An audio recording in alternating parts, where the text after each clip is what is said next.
The most successful agents utilizing Save Search and Property Alerts are using it to kickstart conversations. If someone's active and I know they're gonna buy in the next year or so, I'm gonna put them on Save Search because it's another reason for them to read my name and associate it with real estate. Somebody new who's joining your team and they're still coming on board with your best practices. What are some of the mistakes that they make? I shift their focus from servicing their business and their brand into income generating behavior and how to remain consistent doing those things. Welcome to the A-List. My name is Chris Lancel, Director of Content at Luxury Presence. I'm joined by Ben Belack, Director of Residential Estates at the agency here in Beverly Hills.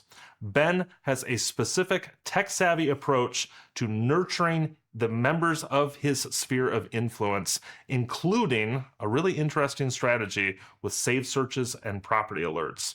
We want to dig deep into this specific strategy and get some actionable advice on how real estate professionals can use this to power their business.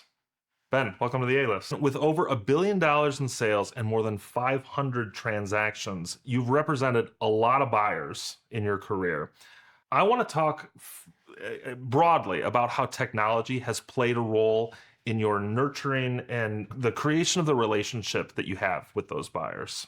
Sure. I hit a point in my career where I was holding all these open houses, and then when looking back, I would go, wow, I'd follow up with someone I met in an open for a few weeks, and then that person would just kind of fade into the ether.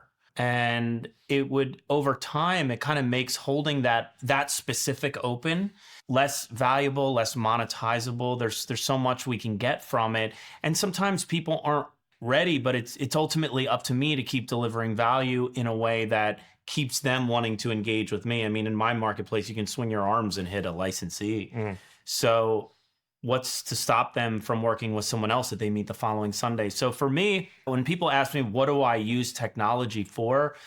We use technology specifically to not only run listing launches and escrows in a very automated way, but we also use technology to move clients wherever they fall in the sales funnel at any given time towards the bottom.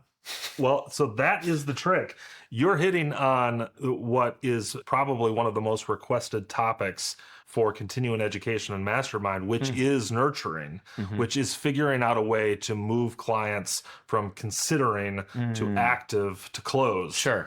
Give us a little bit of a background on how your team uses save searches, property alerts, specifically as a means of nurturing buyers. Well, not to counter you, but frankly, we use Save Search more with sellers. Oh my gosh. Okay, tell me more. We use Save Search more with sellers because let's say I have a new listing and let's talk top of funnel. I have a new listing and I'm heading over there to let the photographer in. I circle dial the entire neighborhood. Hey, so-and-so, I saw your house on 123 Banana Street. I'm not sure if this is any value to you or not. And if it's not, it's totally okay. But I have this new listing, and have you had any early thoughts about a move or anything? We're going to have a lot of buyers, et cetera, et cetera. No, I'm not selling my house. Okay.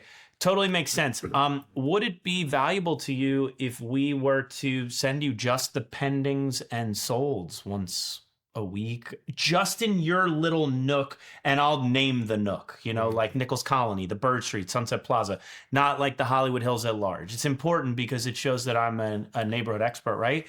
And if they say yes, that would be meaningful. Just the pendings and solds, I'll set up a save search in that geographic area, which I can draw that area. I can do a zip code or whatever it may be. And then it gives me a reason to stay in touch. I love the way that you flip the script on this, because I think most agents consider this only a tool for moving the potential buyers that they meet in open houses down the funnel. But you're saying this is really a play on establishing yourself as the expert in the property communities, in the trenches. I'm in the trenches. This is where you want to be. Yeah. Because ultimately, if these homeowners turn into listings, they likely will become buyers as well. I mean, this is you're double dipping two different sides here if you can get sellers activated on this. Yeah. I mean, I Probably should do more, but I'm at a point in my career where like I kind of get to choose what I want to market to. Hmm. And I really focus on sellers. I do not personally focus on buyers, and I probably should because Hmm. my network would deliver a great piece of the business. But I'm extremely focused on sellers and safe searches. It's incredible. For example, I had someone very recently, a very large listing, telling me like they're ready to go. And then the last time we spoke was 2 weeks ago. Mm. And then I spoke to them today and they're like, hey, we'll call you if and when we're ready. And I'm like, oh my God, you should see what I've delivered to them Yeah. as far as value proposition. But now I'm thinking to myself, shoot, if and when we lost momentum, they're talking to other people, their last agent is wooing them back with a discount, we'll co-list with this person. I have lost the momentum, and momentum is so important. So what can I do? I can go set up Save Search. And then every time something comes on, it's an excuse to say, hey, I'm thinking about you. Here's what I got from the agent. So I'm being their agent in advance. I love that. I'm already acting as their agent. Actually, you touch on a really interesting point here, which is it seems like some of the most successful agents that utilize this strategy, this is not a passive technique. Certainly, it is an automated technique, but the most successful agents utilizing Save Search and Property Alerts are using it as an opportunity to kickstart conversations. Maybe not every time, but it is an opportunity to show that you are still present and active in their lives. Would you say that's the case for you? Let's go nerdy for a second. Please. Okay. I think for people that want to have mastery of their CRM, they have to have a very specific understanding of status definitions. If you don't know what your status definitions are, then people go to a status or like a bucket or a smart search, whatever you want to call it, whatever you're using. And that's where the leads go to die because you don't know what they are. So for example, if someone is new in my database, we met them in the last, let's say 30 days. If someone's active, we maybe met them in that time frame, but we know the location, we know the price range, maybe we know that they're pre-approved, but they don't want to transact in the next 90 days. That would be someone for us who's prime. Now, with regard to Save Search, if someone's active and I know they're going to buy in the next year or so, I'm going to put them on Save Search because it's another reason for them to read my name and associate it with real estate. That's one. If someone's prime, I'm taking them off Save Search and I'm sending them stuff. Ooh.